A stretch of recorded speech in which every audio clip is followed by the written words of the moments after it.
Hello guys, ઇન્ડોઆઈએસમાં આપનું સ્વાગત છે. પહેલો પ્રશ્ન છે, નીચેનામાંથી શાના સંદર્ભમાં ઉજ મલ્ટીપર્પઝ પ્રોજેક્ટ ન્યૂઝમાં જોવા મળ્યો હતો? એટલે પ્રશ્ન તમને એ પૂછવા માંગે છે કે ઉજ મલ્ટીપર્પઝ પ્રોજેક્ટ શાની માટે છે? પહેલો ઓપ્શન છે ગંગાના બેસિન રાજ્યોમાં પૂરના રોકથામ માટે છે. બીજો ઓપ્શન છે ભારતના ઉત્તર પૂર્વી રાજ્યોમાં ઇનલેન્ડ નેવિગેશનને ડેવલપ કરવા માટે છે. ત્રીજો ઓપ્શન છે કૃષ્ણા નદી અને ગોદાવરી નદીના લિંકેજ માટે છે. અને ચોથો ઓપ્શન છે ઇન્ડસ વોટર ટ્રીટી પ્રમાણે જે પૂર્વ તરફ વહેતી નદીઓ છે તો એના પાણીના યુટિલાઇઝેશન માટે છે. તો આ ચારમાંથી ઉજ મલ્ટીપર્પઝ પ્રોજેક્ટ શાની માટે છે એના વિશે રિવિઝન કરો. યુપીએસસી લેવલનો આ પ્રશ્ન છે. બીજો પ્રશ્ન south Asia wildlife enforcement network વિશે છે. આ નેટવર્ક વિશે 3 વિધાનો આપેલા છે. 3માંથી સાચા વિધાનને તમારે આઈડેન્ટિફાઈ કરવાના છે. તો પહેલું વિધાન છે south Asia wildlife enforcement network એક ઇન્ટર ગવર્મેન્ટલ ઓર્ગેનાઇઝેશન છે જેનું મુખ્ય કામ સાઉથ એશિયા રિજનની અંદર વાઇલ્ડલાઇફ ક્રાઇમને કંટ્રોલ કરવા માટે છે, કોમ્બેટ કરવા માટે છે. તો ભાઈ આ તો એક જનરલ સ્ટેટમેન્ટ છે અને એના નામથી જ તમે લિંક કરી શકો છો. તો માની લો કે તમને ખબર ના હોય ને તો પણ તમે આ સ્ટેટમેન્ટને સાચું આપી શકો છો. રાઈટ? એ તમે ધીરે ધીરે જેમ જેમ ક્વેશ્ચનને સોલ્વ કરશો એ રીતે તમને આદત પડતી જશે કે કયું વિધાન સાચું હોઈ શકે અને કયું ના હોય. ક્વેશ્ચનને વિશે ખબર ના હોય તો પણ તમે ક્વેશ્ચનને સોલ્વ કરી શકો છો. રાઈટ? બીજું વિધાન છે all SAARC countries are its member. એટલે કે આ સાઉથ એશિયા વાઇલ્ડલાઇફ એન્ફોર્સમેન્ટ નેટવર્કમાં સાર્ક ગ્રુપની તમામ કન્ટ્રીઝ એની મેમ્બર છે. તો ભાઈ આ થોડું એક્સ્ટ્રીમ સ્ટેટમેન્ટ છે, પણ અહીંયા સો કોલ્ડ એક્સપર્ટની ઝાંસામાં તમે આવી જાઓ તો બની શકે કે આ ક્વેશ્ચનને તમે રોંગ કરી શકો. બની શકે કે સાર્ક ગ્રુપની તમામ કન્ટ્રીઝ આની મેમ્બર પણ હોય અને બની શકે કે ના પણ હોય. તો ક્યારેય એવું નહીં માનવાનું કે એક્સ્ટ્રીમ સ્ટેટમેન્ટ હંમેશા રોંગ જ હોય, ક્યારેક સાચું પણ હોય. તો અહીંયા તો તમારે જોવું પડશે કે આ વિધાન સાચું છે કે ખોટું. ત્રીજું તમને વિધાન આપેલું છે કે સાઉથ એશિયા વાઇલ્ડલાઇફ એન્ફોર્સમેન્ટ નેટવર્કનું જે સેક્રેટરીએટ છે તો એ ઇન્ડિયામાં લોકેટેડ છે. તો ઇન્ડિયામાં છે કે બીજા કોઈ દેશમાં એ પણ તમને ખબર હોવી જોઈએ. ક્વેશ્ચનનો આન્સર તમે આપો ને તો ટ્રાય કરો કે એનો વિધાનને સાચું કરવાની પણ તમે કોશિશ કરો.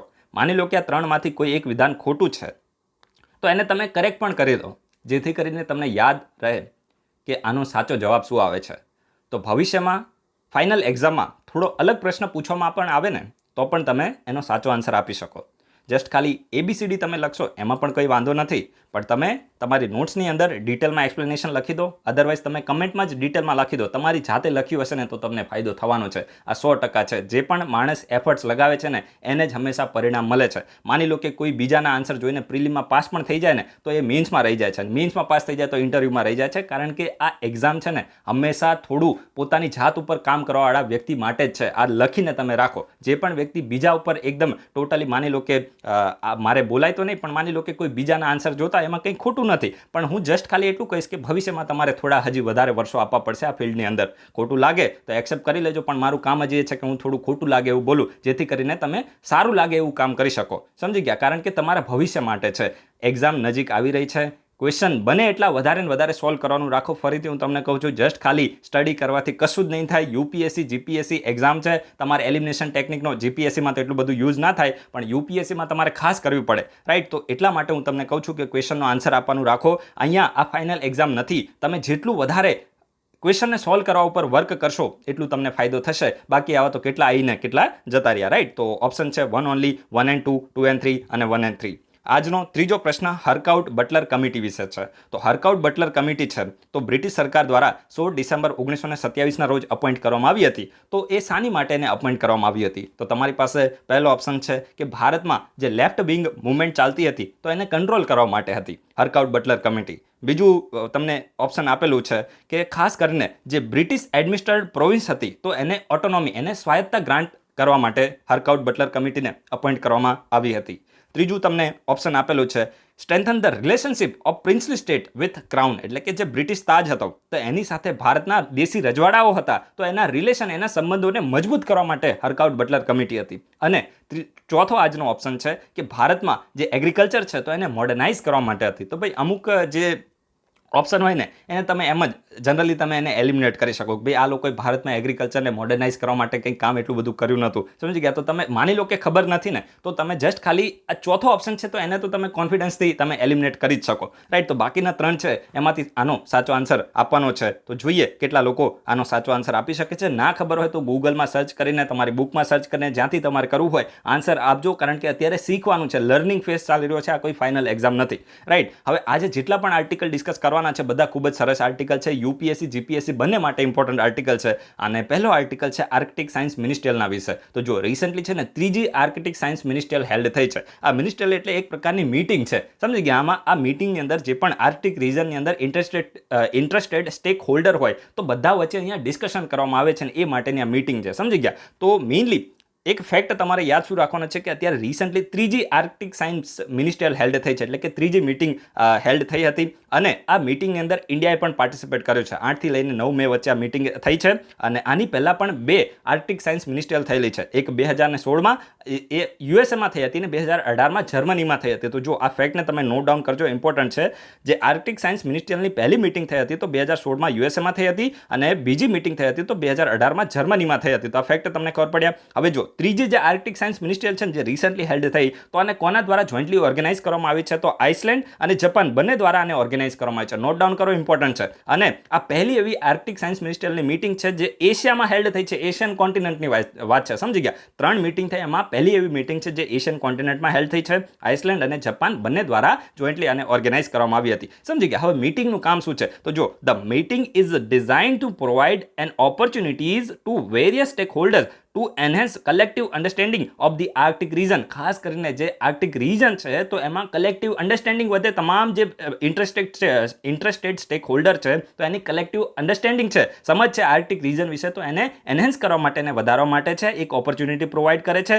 Emphasise and engage in the constant monitoring and strengthen the observation. ખાસ કરીને જે આર્કટિક રીજન છે તો એના ઉપર કોન્સ્ટન્ટ મોનિટરિંગ રાખી શકાય. ખાસ કરીને જે આર્કટિક રીજન છે તો એનું ઓબ્ઝર્વેશનને કઈ રીતે વધારે મજબૂત કરી શકાય તો એ વિશે અહીંયા ડિબેટ અને ડિસ્કશન કરવામાં આવે છે. મોટી મોટી વાતો છે, જનરલ સ્ટેટમેન્ટ કહેવાય. ના ખબર હોય તો પણ તમે એને સાચું આપી શકો. The theme for this year is knowledge four sustainable Arctic. યાદ રાખજો, ઇમ્પોર્ટન્ટ છે, નોટ ડાઉન કરી દો. નોલેજ ફોર સસ્ટેનેબલ આર્કટિક આ વર્ષના જે આર્કટિક સાયન્સ મિનિસ્ટ્રીયલ છે તો એની થીમ છે, સમજી ગયા. તો આ તમે ખાસ નોટ ડાઉન કરજો, જીપીએસસી માટે ઇમ્પોર્ટન્ટ છે. હવે જો જે મેઇન આર્ટિકલ હતો એને આપણે ડિસ્કસ કરી દીધો. અહીંયા હું તમને કેટલાક રિલેટેડ પોઈન્ટ આપું છું ઇન્ડિયા અને આર્કટિક વિશેના, રાઈટ. તો જો ખાસ કરીને ઇન્ડિયા છે ને તો બ્રિટિશ સમય જ્યારે ભારત દેશ આઝાદ નહોતું થયું ત્યારથી આર્કટિક રીજનની અંદર એક્ટિવ છે, સમજી ગયા. તો ખાસ કરીને India's engagement with the Arctic dates back to 1920s with the signing of the Svalbard treaty in Paris. એટલે કે પેરિસમાં જે સ્વાલબર્ડ ટ્રીટી સાઇન થઈ ત્યારથી 1920થી ઇન્ડિયા આર્કટિક રીજનની અંદર એક્ટિવ છે, રાઈટ. સિન્સ જુલાઈ 2008, યાદ રાખજો, જુલાઈ 2008થી India has a permanent research station in Arctic region. યાદ રાખજો, આર્કટિક રીજનની અંદર ઇન્ડિયાનું પરમનન્ટ રિસર્ચ સ્ટેશન છે જેનું નામ શું છે? હિમાદ્રી. આ ખાસ તમારે નોટ ડાઉન કરવાનું છે. આર્કટિક રીજનની અંદર ઇન્ડિયાનું જે પરમનન્ટ રિસર્ચ સ્ટેશન છે તો એ ક્યાં, એનું નામ શું છે? હિમાદ્રી છે. અને કઈ જગ્યાએ લોકેટેડ છે? તો નોર્વેના સ્વાલબર્ડ એરિયામાં લોકેટેડ છે. આ લઈને તમારે ખાસ નોટ ડાઉન કરવાની છે, શોર્ટમાં લખી દો. 2008થી જુલાઈ મહિનો તમારે યાદ રાખવાની જરૂર નથી, રાઈટ. અને સિન્સ 2013 ઇન્ડિયા એન્જોયઝ ઓબ્ઝર્વર સ્ટેટસ. જો એક આર્કટિક કાઉન્સિલ છે, અહીંયા હું તમને 2 રિલેટેડ ક્વેશ્ચન પૂછી લઈશ. તો આર્કટિક કાઉન્સિલમાં ઇન્ડિયા પાસે ઓબ્ઝર્વર સ્ટેટસ છે, ઇન્ડિયા પરમનન્ટ મેમ્બર નથી, સમજી ગયા. અને ઇન્ડિયા સાથે બીજા 12 કન્ટ્રીઝ પણ ઓબ્ઝર્વર સ્ટેટસ વાળા છે. તો એ 12 કન્ટ્રીઝ કયા છે? તો જાપાન છે, ચાઇના છે, France, Germany, UK, Italy, Switzerland, Poland, Spain, Netherland, Singapore અને સાઉથ કોરિયા. તો તમને એમ થાય કે આટલા બધા યાદ રાખવાના. તો યુપીએસસી ક્યારે આવું તમને નહીં પૂછે કે આમાંથી કયા કયા દેશ પાસે ઓબ્ઝર્વર સ્ટેટસ છે. પરમનન્ટ મેમ્બર વિશે પૂછી શકશે. તો જસ્ટ ખાલી તમારે યાદ શું રાખવાનું છે કે ફક્ત ઇન્ડિયા એવો દેશ નથી કે જેની પાસે ઓબ્ઝર્વર સ્ટેટસ છે. બીજા પણ 13 જેટલા દેશો છે. 13 એટલે ટોટલ 13 છે. ઇન્ડિયા સમેત બીજા 12 એટલે ટોટલ 13 એવા દેશો છે જેની પાસે આર્કટિક કાઉન્સિલનું ઓબ્ઝર્વર સ્ટેટસ છે, સમજી ગયા. તો હવે તમારું કામ એ છે કે વિડીયોના કમેન્ટ બોક્સની અંદર આર્કટિક કાઉન્સિલ વિશે થોડી બેઝિક ઇન્ફોર્મેશન આપો કે આ કાઉન્સિલને ક્યારે ગઠિત કરવામાં આવી હતી, આનું કામ શું છે, આના પરમનન્ટ મેમ્બર કયા કયા દેશો છે, આ તમને ખાસ ખબર હોવી જોઈએ. આના વિશે ઇન્ફોર્મેશન આપો. 2013થી ઇન્ડિયા પાસે ઓબ્ઝર્વર સ્ટેટસ છે. તો આ તમે સમજી ગયા. It has also deployed a multi sensor observatory. India દ્વારા એક મલ્ટી સેન્સર ઓબ્ઝર્વેટરીને પણ ડિપ્લોય કરવામાં આવી છે આર્કટિક રીજન માટે, અને જેનું નામ છે ઇન્ડ આર્ક. તો તમને કોઈ પૂછે કે ઇન્ડ આર્ક શું છે, તો ઇન્ડિયાની આર્કટિક રીજન માટેની એક મલ્ટી સેન્સર શું છે, ઓબ્ઝર્વેશન છે. અને કઈ જગ્યાએ લોકેટેડ છે? ભાઈ આનું નામ છે ને થોડું કોમ્પ્લિકેટેડ છે. કોંગ્સ ફર જોર્ડેન ફરઝોડ. આ તમે જસ્ટ ખાલી એમ જ એને નોટ ડાઉન કરી શકો છો. તો ઓબ્ઝર્વેટરી આ જગ્યાએ લોકેટેડ છે 2014થી, રાઈટ. તો 2014થી આ ઓબ્ઝર્વેટરી લોકેટેડ છે, તો આને પણ તમે નોટ ડાઉન કરી શકો છો. The research in the Arctic region from India is coordinated, conducted and promoted by the national centre for polar and oceanic research. આ તમે ખાસ નોટ ડાઉન કરજો કે જે આર્કટિક રીજનની અંદર રિસર્ચ થાય છે તો કોના દ્વારા કરવામાં આવે છે? National centre for polar and ocean research દ્વારા, જે ગોવામાં આ સેન્ટર આવેલું છે, જે મિનિસ્ટ્રી ઓફ અર્થ સાયન્સમાં આવે છે. તો એના દ્વારા આર્કટિક રીજનની અંદર જે પણ રિસર્ચ થતા હોય તો એને કોર્ડિનેટ કરવામાં આવે છે, એને કન્ડક્ટ કરવામાં આવે છે અને એને પ્રમોટ કરવામાં આવે છે. તો આ તમે સમજી ગયા ને? તો તમે ખાસ યાદ રાખજો, એક્ઝામના પોઈન્ટ ઓફ વ્યૂ રેલેવન્ટ છે. કઈ મિનિસ્ટ્રીમાં આવે છે આ સેન્ટર? તો મેઇનલી જે national centre for polar and ocean research છે, તો મિનિસ્ટ્રી ઓફ અર્થ સાયન્સમાં આવે છે, ગોવામાં લોકેટેડ છે. આ તમે ખાસ નોટ ડાઉન કરજો. તો બેઝિક આપણે મહત્વના પોઈન્ટને ડિસ્કસ કર્યા છે. નેક્સ્ટ જે આર્ટિકલ છે ને, તો પોર્ટ સુવાઇકના વિશે છે. તો જો જીપીએસસી યુપીએસસી માટે ઇમ્પોર્ટન્ટ શું છે કે આ પોર્ટ સુવાઇક કયા દેશમાં લોકેટેડ છે? આ જ તમને ખબર હશે ને, ક્વેશ્ચન તમારો બની જશે. તો પોર્ટ સુવાઇક લોકેટેડ છે કુવૈતમાં. કયા દેશમાં? તો કુવૈત દેશમાં લોકેટેડ છે. આ તમે ખાસ નોટ ડાઉન કરી દો, અહીંયાથી જ પ્રશ્ન બનશે. હવે બાકી તો જે ઇન્ફોર્મેશન છે મેં તમને પહેલાથી આપેલી છે. તો જો ઇન્ડિયન નેવી દ્વારા છે ને ઓપરેશન સમુદ્ર સેતુનો ફેઝ 2 લોન્ચ કરવામાં આવે છે. હવે સમુદ્ર સેતુ ફેઝ 2 શાની માટે છે? તો ભારત દેશની અંદર અત્યારે ઓક્સિજનની કમી ચાલી રહી છે. તો ભારત બીજા દેશો પાસેથી શું કરી રહ્યું છે? તો લિક્વિડ ઓક્સિજન છે તો એને ઇમ્પોર્ટ કરી રહ્યું છે. તો ભાઈ માની લો કે બીજા દેશ પાસેથી ઇન્ડિયા મંગાવે તો એમાં થોડો ટાઈમ પણ લાગી શકે એમ છે. તો ઇન્ડિયન નેવી દ્વારા શું કરવામાં આવ્યું છે? પોતાની 7 જેટલી જે શિપ છે તો એ લિક્વિડ ઓક્સિજનને બીજા દેશમાંથી લાવવા માટે ડિપ્લોય કરી દેવામાં આવી છે. સમજી ગયા? અને એટલા જ માટે ઓપરેશન સમુદ્ર સેતુ 2 છે. તો આ ફેક્ટ તમને ખબર પડી. અને આ ઓપરેશન સમુદ્ર સેતુ 2 ના ભાગ રૂપે જ જે ઇન્ડિયન નેવીનું શિપ હતું આઈએનએસ કોલકાતા કે એવું કંઈક એનું નામ હતું, તો એ પોર્ટ સુવેકમાં પહોંચ્યું હતું. અને ત્યાંથી મેઇનલી જે કોવિડ-19 માટેની મેડિકલ ઇક્વિપમેન્ટ હોય અને સાથે સાથે લિક્વિડ ઓક્સિજન હોય તો આ બધું ઇમ્પોર્ટ કરીને ઇન્ડિયામાં લઈને આવ્યું છે. એટલા માટે ન્યૂઝમાં આવ્યું છે. તે બધી વાર્તાઓ તમારે યાદ રાખવાની જરૂર નથી, મારે તો તમને કહેવું પડે. તો જસ્ટ એટલું તમારે યાદ રાખવાનું છે કે પોર્ટ સુવાઇક કયા દેશમાં છે? તો કુવૈતમાં લોકેટેડ છે. તો તમે સમજી ગયા છો. નેક્સ્ટ જે આર્ટિકલ છે તો ક્રાઇસ્ટ ચર્ચ કોલ ટુ એક્શનના વિશે છે. આ યુપીએસસી માટે છે ને મોસ્ટ ઇમ્પોર્ટન્ટ છે. Christchurch call to action. હવે અત્યારે યુએસએ આ ક્રાઇસ્ટ ચર્ચ કોલ ટુ એક્શનને જોઈન કર્યું છે, એટલા માટે ન્યૂઝમાં આવ્યું છે. સમજી ગયા? તો આ તમે ફેક્ટ પહેલાં તો યાદ રાખો. પણ આપણે મેઇન આપણા કામની વાત કરીએ કે ભાઈ આ Christchurch call to action શાની માટે છે? તો તમને બધાને એક ઇવેન્ટ તો મતલબ એક ઘટના તમને યાદ હશે 2019ની. 2019માં ન્યૂઝીલેન્ડમાં ક્રાઇસ્ટ ચર્ચ એક પ્લેસ છે, તો ત્યાં એક મસ્જિદ હતી. અને એ ન્યૂઝીલેન્ડમાં મુસ્લિમ લોકો મસ્જિદની અંદર નમાઝ અદા કરતા હતા. અને ત્યારે એક સાલો ગધેડો આવે છે અને એ ફેસબુકની અંદર લાઈવ પોતાનો વિડીયો કરે છે. અને લાઈવ વિડીયો કરીને ગન લઈને લગભગ 51 જેટલા લોકો જે નમાઝ અદા કરતા હતા તો એ લોકોને ગનથી ઉડાવી દે છે. મતલબ 51 જેટલા લોકોને મારી નાખે છે, જાનથી મારી નાખે છે. અને ફેસબુકની અંદર આ વિડીયોને લાઈવ કરે છે અને ખુદને બતાવે છે કે ભાઈ હું ખૂબ જ વધારે પડતો હિંમતવાળો છું. મતલબ આ પ્રકારની વિકૃત માનસિકતાવાળો એક વ્યક્તિ હતો, આતંકવાદી હુમલો જેને આપણે કહી શકીએ. તો આના પછી ન્યૂઝીલેન્ડ દ્વારા એક ઇનિશિયેટિવને લેવામાં આવ્યો, વૈશ્વિક લેવલે એક કેમ્પેનને શરૂ કરવામાં આવ્યું અને જેને કહેવામાં આવે છે Christchurch call to action. અને આ જે કેમ્પેન છે તો શાની માટે છે? તો જે ઓનલાઈન ખાસ કરીને વાયલન્ટ એક્સ્ટ્રીમિસ્ટ કન્ટેન્ટ હોય, એક્સ્ટ્રીમિસ્ટ એટલે તમે સમજો ને, જે માની લો કે હિંસક એકદમ આતંકવાદી જેવા કન્ટેન્ટ હોય, જે ખાસ કરીને Christchurch call to action શાની માટે છે? તો eliminate terrorist and violent extremist content online. એટલે કે જે ટેરરિસ્ટ એટલે કે આતંકવાદી અને વાયલન્ટ હિંસક જે કન્ટેન્ટ હોય ઓનલાઈન, તો એને એલિમિનેટ કરવા માટે છે Christchurch call to action campaign. સમજી ગયા કે ભાઈ જે પણ આ પ્રકારના એક્સ્ટ્રીમિસ્ટ કન્ટેન્ટ હોય ઓનલાઈન તો એને એલિમિનેટ કરી દો. એને ખાસ કરીને ફેસબુક છે, એના સિવાય વોટ્સઅપ છે, ગૂગલ છે, તો બધા પ્લેટફોર્મ ઉપરથી એને એલિમિનેટ કરી દો, એને ડિલીટ કરી દો. સમજી ગયા? એને કોઈ વ્યક્તિ ડાઉનલોડ ના કરી શકે, શેર ના કરી શકે. તો એ પ્રકારનો વેરિયસ પ્રકારના જે દેશો છે તો બધા સાથે મળીને આ માટે કામ કરે. તો એ માટે ન્યૂઝીલેન્ડ લેડ આ એક કેમ્પેન છે. સમજી ગયા? તો કયા દેશનું કેમ્પેન છે? ન્યૂઝીલેન્ડનું કેમ્પેન છે. અને eliminate terrorist and violent extremist content છે તો એને એલિમિનેટ કરવા માટે છે. તો આ ફેક્ટ તમે યાદ રાખજો. અને મેઇનલી યુએસ દ્વારા આ Christchurch call to action છે તો એને જોઈન કરવામાં આવ્યું છે. તો આ કેટલાક ફેક્ટ છે, આને તમે નોટ ડાઉન કરી શકો છો. નેક્સ્ટ જે આર્ટિકલ છે તો મે ફ્લાવર 400ના વિશે છે. મે ફ્લાવર 400 તમને કોઈ પૂછે તો શું છે, તો આ કોઈ ફૂલ નથી, સમજી ગયા. આ એક વર્લ્ડનું પહેલું આર્ટિફિશિયલ ઇન્ટેલિજન્સ શિપ છે. બસ આટલું જ તમારે નોટ ડાઉન કરવાનું છે, બીજું કંઈ જ તમારે નોટ ડાઉન કરવાની જરૂર આવતી નથી.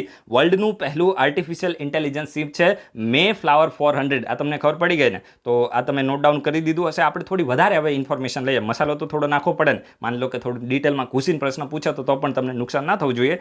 The ship is covered in solar panel, એટલે કે સોલાર પેનલથી આ શિપને કવર કરી દેવામાં આવી છે. અને આનું કામ મેન શું છે, તો મરીન પોલ્યુશન છે ને એને સ્ટડી કરશે, સમજી ગયા. જે આર્ટિફિશિયલ ઇન્ટેલિજન્સ વર્લ્ડનું પહેલું આર્ટિફિશિયલ ઇન્ટેલિજન્સ શિપ છે, તો આ મરીન પોલ્યુશન છે તો એને સ્ટડી કરશે. સાથે સાથે વોટરની અંદર જે વોટર હશે તો એમાં પ્લાસ્ટિક કેટલું છે તો એને પણ એનાલાઇઝ કરશે. સાથે સાથે જે પણ એક્વાટિક મેમલ હશે, એટલે કે જે ખાસ કરીને પાણીની અંદર જે સસ્તન પ્રાણીઓ હોય તો એને પણ ટ્રેક કરશે, સમજી ગયા. તો એ માટે આ શિપનું મેઇન કાર્ય છે. અને hundreds of individuals from different country, એટલે કે અલગ અલગ દેશોના હંડ્રેડ્સ ઓફ ઇન્ડિવિડ્યુઅલ સાથે મળીને, જેવી રીતે ઇન્ડિયા છે, યુએસએ છે, સ્વિટ્ઝરલેન્ડ છે, તો આ દેશના વ્યક્તિઓએ સાથે મળીને આ વર્લ્ડનું પહેલું આર્ટિફિશિયલ ઇન્ટેલિજન્સ શિપને બનાવ્યું છે. તો ભાઈ આ તમારે કંઈ યાદ રાખવાની જરૂર આવતી નથી. એટલું યાદ રાખજો, કોઈ એક દેશ દ્વારા આને બનાવવામાં આવ્યું નથી. તો આને પ્રેક્ટિકલ તૈયારી કહેવાય. અમુક જે હોય ને એ થોડું વધારે પડતું હાર્ડવર્ક કરતા હોય ને બધા દેશોને યાદ રાખે તો ભાઈ એના ઉપર ક્યારેક ક્વેશ્ચન બને પણ નહીં અને એ વ્યક્તિ કોઈ દિવસ પાસ થાય પણ નહીં, સમજી ગયા. તો આ વસ્તુ તમારે યાદ રાખવાની છે કે હાર્ડવર્ક વધારે કરવાનું નથી. એટલું તમે યાદ રાખો કે ભાઈ કોઈ એક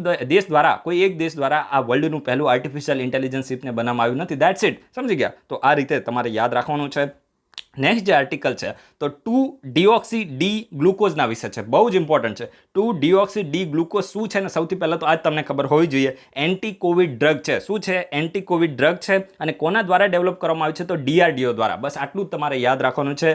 2-ડિઓક્સી ડી ગ્લુકોઝ શું છે, જેને પ્રેમથી 2DG પણ કહેવામાં આવે છે. એન્ટી કોવિડ ડ્રગ છે, સમજી ગયા. એટલે કે કોવિડના વિરુદ્ધમાં એક ડ્રગ છે જેને DRDO દ્વારા ડેવલપ કરવામાં આવ્યું છે. અને DRDO દ્વારા જો DRDOની એક લેબ છે, GPSC માટે હવે તમારે લેબ યાદ રાખવી પડશે, કારણ કે કોઈ મુન્દ્રા ટેન્ક કે આવું કંઈક હતું ને તો એમાં ક્લાસ 1-2માં GPSC દ્વારા લેબ પણ પૂછી લેવામાં આવી કે આ ટેન્ક છે તો DRDOની કઈ લેબે આને ડેવલપ કર્યું છે, સમજી ગયા. તો GPSC મતલબ આવું ક્યારેક કચરો પણ પૂછી લે છે. તો સૌથી પહેલા તમને GPSC માટે ફેક્ટ કહું કે DRDOની એક લેબ છે, nuclear medicine and allied science lab, સમજી ગયા. તો આ લેબ એ કોની સાથે મળીને, તો ડોક્ટર રેડિસ લેબોરેટરી. આ ડોક્ટર રેડિસ છે ને એક ફાર્માસ્યુટિકલ કંપની છે, ખૂબ જ ફેમસ એવી કંપની છે, હૈદરાબાદમાં લોકેટેડ છે. તો એની સાથે મળીને આ 2-ડિઓક્સી ડી ગ્લુકોઝ નામનું એન્ટી કોવિડ ડ્રગ છે તો એને ડેવલપ કર્યું છે. અને આ ડ્રગ છે ને આને ખૂબ જ પોઝિટિવ રિઝલ્ટ આપે છે. જ્યારે આના ક્લિનિકલ ટ્રાયલ થયા તો માની લો કે જે પણ પેશન્ટ હતા ને, કોવિડના પેશન્ટ જેને ઓક્સિજનની ખૂબ જ જરૂર હતી, તો એ લોકોને જ્યારે એન્ટી કોવિડ ડ્રગ આપવામાં આવ્યું, આ જે ખૂબ જ લાંબુ નામ છે, તો આ ડ્રગને આપવામાં આવ્યું તો ખૂબ જ પોઝિટિવ રિઝલ્ટ જોવા મળે કે જેને ઓક્સિજનની જરૂર હતી તો એ ખૂબ જ ઝડપથી રિકવર થયા. જેનો ફરીથી RT-PCR ટેસ્ટ કરવામાં આવ્યો તો નેગેટિવ રિપોર્ટ આવ્યો. તો આને ખૂબ જ પોઝિટિવ આઉટકમ આપે. એના હિસાબથી જે drug controller general of India છે તો એના દ્વારા આ એન્ટી કોવિડ ડ્રગના યુઝ માટે, ઇમરજન્સી યુઝ માટે અપ્રુવલ આપી દેવામાં આવ્યું છે. કારણ કે જો લોકો રિકવર થતા હોય તો શું વાંધો છે, આપણી માટે તો સારું જ છે ને, સમજી ગયા. તો આ જે ISRO છે એના સિવાય તમે જુઓ કે મેઇનલી DRDO છે તો આના દ્વારા ખૂબ જ સારું એવું કામ ભારત દેશની અંદર કરવામાં આવી રહ્યું છે. તો આના ક્લિનિકલ ટ્રાયલે ખૂબ જ પોઝિટિવ રિઝલ્ટ આપ્યું છે. અને ઓક્સિજન ઉપર ડિપેન્ડ પેશન્ટ હતા તો એ લોકો ખૂબ જ ઝડપથી રિકવર થયા છે. અને આમનો જે RT-PCR ટેસ્ટ પાછળથી કરતા એ પણ નેગેટિવ આવ્યો છે. અને એ માટે ઇમરજન્સી યુઝ માટે drug controller general of India દ્વારા અપ્રુવલ પણ આપી દેવામાં આવ્યું છે. એના પછી જે નેક્સ્ટ આજનો લાસ્ટ આર્ટિકલ છે તો ન્યૂ ક્લાઇમેટ નોર્મલના વિશે છે. તો સૌથી પહેલાં તો તમે યાદ રાખો કે આ ન્યૂ ક્લાઇમેટ નોર્મલ છે તો એક પ્રકારનો ક્લાઇમેટ રિલેટેડ શું છે, એક ડેટા છે, સમજી ગયા. અને આ ન્યૂ ક્લાઇમેટ નોર્મલને કયા દેશ દ્વારા રિલીઝ કરવામાં આવે છે, દેશની આપણે વાત કરીએ તો US દ્વારા આને રિલીઝ કરવામાં આવે છે, સમજી ગયા. અને એમાં પણ આપણે બોડીની વાત કરીએ તો USનું national oceanic and atmospheric administration છે. તો એના દ્વારા દર 10 વર્ષે, કેટલા વર્ષે, દર 10 વર્ષે આ ન્યૂ ક્લાઇમેટ નોર્મલને રિલીઝ કરવામાં આવે છે. તો ફેક્ટ તમે નોટ ડાઉન કરો, US છે તો એનું national oceanic and atmospheric administration છે તો એના દ્વારા દર 10 વર્ષે ન્યૂ ક્લાઇમેટ નોર્મલને રિલીઝ કરવામાં આવે છે. અને રિસન્ટલી પણ ન્યૂ ક્લાઇમેટ નોર્મલ છે તો રિલીઝ થયું છે. એક રીતે ક્લાઇમેટ રિલેટેડ ડેટાબેઝ છે, સમજી ગયા. અને આ ડેટાબેઝમાં એવું જાણવા મળ્યું છે કે ભાઈ આ યુએસનું જે પણ વેધર છે ને, વેધર તો એ કન્ટિન્યુઅસલી શું થઈ રહ્યું છે, ગરમ થઈ રહ્યું છે, વોર્મર થઈ રહ્યું છે. તો ભાઈ બધાને ખબર પડે વિશ્વભરની અંદર આ જ પરિસ્થિતિ છે, રાઈટ. અને the national oceanic and atmospheric administration release the climate normal every 10 years and they reflect the data from the past 30 years. એટલે કે દર 10 વર્ષે ન્યૂ ક્લાઇમેટ નોર્મલ છે તો એને રિલીઝ તો કરવામાં આવે છે પણ એમાં જે ડેટા હોય છે તો છેલ્લા 30 વર્ષના હોય છે, રાઈટ. અને the recently release data set comprise of the average temperature and precipitation from 1991 to 2020 એટલે કે 1991થી 2020 સુધી જે પણ ટેમ્પરેચર હોય અને પ્રેસિપિટેશન ને ક્લાઇમેટ રિલેટેડ ડેટા છે તો બધું આમાં પ્રોવાઈડ કરવામાં આવ્યું છે. તો સિમ્પલ છે, જસ્ટ ખાલી આ પહેલી લાઈન છે ને આને તમે નોટ ડાઉન કરી દો અને દર 10 વર્ષે રિલીઝ થાય છે ને 30 વર્ષના ડેટા હોય છે, આટલું તમારે લખવાનું છે. તો હવે આપણે વિડીયોને કમ્પ્લીટ કરીએ. આપણી વાતને કોઈ દિવસ ખોટું નહીં લગાડવાનું, અને ખોટું લાગે તો કાંઈ ફરક પડતો નથી. તમારી જિંદગી છે, જો આને તમે ખોટુંને સારું માનીને એને એક્સેપ્ટ કરી લેશો અને જો તમારી અંદર પોઝિટિવ ચેન્જ લાવશો તો તમને જ ફાયદો થશે. બાકી ત્યારે તમારી લાઈફ છે એમાં આપણે કંઈ વધારે કહી ના શકીએ. વિડીયોમાં આપણે જે ડિસ્ટન્સ લર્નિંગ કરીએ છીએ એમાં આપણાથી જેટલા પણ એફર્ટ્સ લાગે, જે પણ સીધા ડાયરેક્શન તમને આપવાની કોશિશ કરાય એટલે કરીએ છીએ. બાકી એક્સેપ્ટ કરું, રિજેક્ટ કરું તો તમારી લાઈફ છે, ના ગમે તો ડિસલાઇક કરો, કંઈ ફરક પડતો નથી, રાઈટ. અને યસ્ટરડે આપણે જે પેલી ક્રિકેટ મેચના સટ્ટાવાળી વાત કરી હતી, જસ્ટ ખાલી મેં તમને એક્ઝામ્પલ આપ્યું હતું. કોઈ રિયલ લાઈફમાં એને ઇમ્પ્લિમેન્ટ કરવા ના જાય, કારણ કે દારૂ, જુગાર, વ્યસન આ બધી વસ્તુ વ્યક્તિની જિંદગીને બરબાદ કરી નાખે છે. એટલે કોઈ દિવસ આ બધી વસ્તુમાં પડવાનું નહીં, સમજી ગયા. જસ્ટ ખાલી એન્ટરટેનમેન્ટ માટે ક્રિકેટને જુઓ, કંઈ વાંધો નથી, મગજને ફ્રેશ રાખો, પણ આ બધી વસ્તુમાં કોઈ દિવસ નહીં પડવાનું, જિંદગી બરબાદ થશે, સમજી ગયા. તો આ બધી વસ્તુથી, વ્યસનથી, દારૂથી અને સટ્ટા અને આ બધી વસ્તુથી દૂર રહેવાનું છે, એટલું હું તમને કહી શકું. બાકી તો ફરીથી એટલું જ કહીશ કે તમારી લાઈફ છે, તમે એને જીવી શકો છો, એમાં વધારે કંઈ કહેવાનો મારી પાસે અધિકાર નથી, રાઈટ. તો હવે આપણે વિડીયોને કમ્પ્લીટ કરી દઈએ. જે પણ સોશિયલ મીડિયા પ્લેટફોર્મની લિંક છે ઉપર તમને આપેલી છે, ઈચ્છા થાય તો જસ્ટ ખાલી સર્ચ કરીને તમે જોઈન કરી શકો છો, અને ના જોઈન કરો તો પણ આપણને કંઈ વધારે ફરક પડતો નથી. So guys, thanks for watching. તમારો બધાનો દિવસ શુભ રહે.